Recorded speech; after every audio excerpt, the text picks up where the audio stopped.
உங்களுக்கான மதிப்பும் மரியாதையும் வேண்டுமென்றால் கல்வியில், தொழிலில், வேலை வாய்ப்பில், ஒரு குடும்பத்தை நிலைநிறுத்துவதில், பிள்ளைகளை வளர்த்து வென்றெடுத்து ஆளாக்குவதில், கணவனோடு இணைந்து நீங்கள் பணியாற்றுவதில், உயரத்தை தொட, உச்சத்தை தொட, சிகரம் தேட நிறைய வழிகள் உண்டு. அப்படி பாராட்டு பெறலாமே.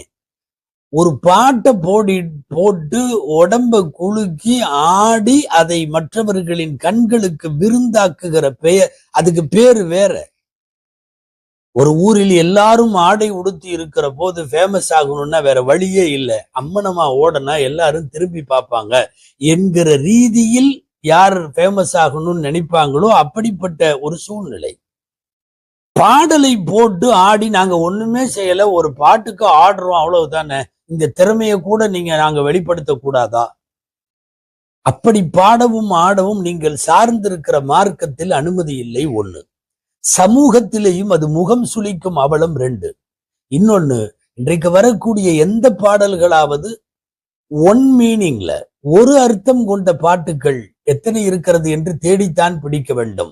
அத்தனை பாடல்களிலும் ஆபாசம், விரசம், டபுள் மீனிங், ட்ரிபிள் மீனிங் எல்லாம் உள்ளுக்குள்ளே வைத்திருக்கிற அந்த வார்த்தைகளுக்கு நீங்கள் ஆடுகிற போது இது நல்ல பொண்ணு, திறமையான பொண்ணு என்கிற பார்வையோடு தான் பார்வையாளர் பார்ப்பானா அல்லது வேறு கண்ணோட்டத்தில் பார்ப்பானா?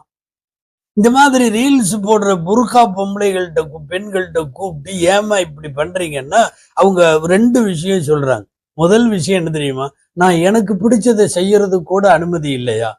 அதுக்கு நீ இஸ்லாமிய வட்டத்துக்குள்ள இருக்கணும்னு அவசியம் இல்லை. ஒரு இஸ்லாமிய அடையாளத்தை அணிஞ்சிட்டு செய்யணும்னு அவசியம் இல்லை.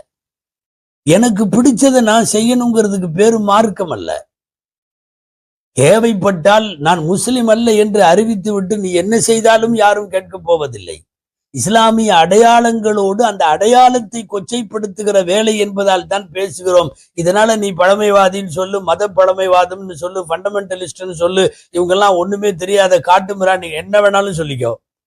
ஒரு மார்க்கத்தினுடைய அடையாளங்களை, புனிதமாக அவர்கள் கருதுகிற அடையாளங்களை கொச்சைப்படுத்துகிற எந்த பெண்ணும் இஸ்லாமிய பார்வையில், இஸ்லாமியர்களின் பார்வையில் அவள் கேவலமானவள் தான். இவங்க சொல்ற முதல் விஷயம் இது, எனக்கு பிடிச்சதை நான் பண்றேன். ரெண்டாவது என்ன தெரியுமா? நான் மட்டும்தான் பண்றேன்னா, அங்க பாருங்க, அங்க நடக்குது, இங்க நடக்குது, அங்க கற்பழிப்பு நடக்குது, அங்க கொலை நடக்குது, இங்க கொள்ளை நடக்குது.